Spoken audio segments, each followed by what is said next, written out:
what was your reasoning for then kind of taking a step back and scaling it back? Was it A, you mentioned the technology, I know, but B, was it just too many, too much? Yeah, I think that you know, we really did have the need to have more facility, and so we had, you know, the opportunity to buy a large building, which was a beautiful building. It was really and it still is a very beautiful building.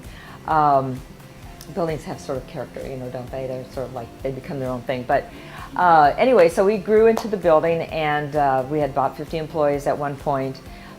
That became really not fun for me anymore. That was where I said, oh, I don't think I like this part of my business. And so then when the economy started to kind of quickly go down and crash and whatever, I just recognized the things that I said, you know, the things that we do well is what I need to focus on. The things that we are not doing well or that I don't really want to do and I don't like doing, I'm going to get rid of, and I'm going to find the alternative for that. And that's exactly what I did. My bank helped me along the way with that. They said that they were going to take my building back because it didn't fit their portfolio. But so I sold the building. This was last year. And we moved into a much more appropriate size for us, and I scaled down to just my key essential people. I was telling Todd that basically, instead of trying to make everything ourselves, I found the resources that were much better at doing that, and I worked and partnered with them to, you know, continue to offer the products that I do to my customers. So my business plan hasn't changed. I've just rerouted it. I redirected it. Redirected it. I redirected it. Well, yeah. it sounds like you've become more efficient too. Oh, absolutely. And yeah. I know, and I study a lot of marketing aspects.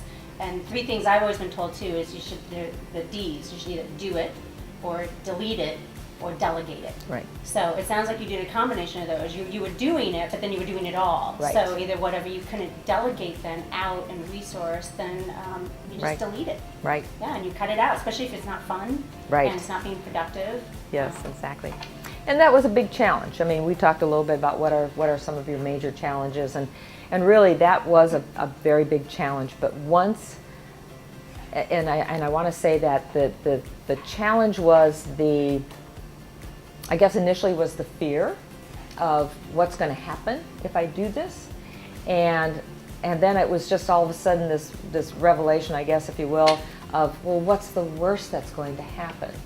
And when you really face the worst that's going to happen, your fear goes away.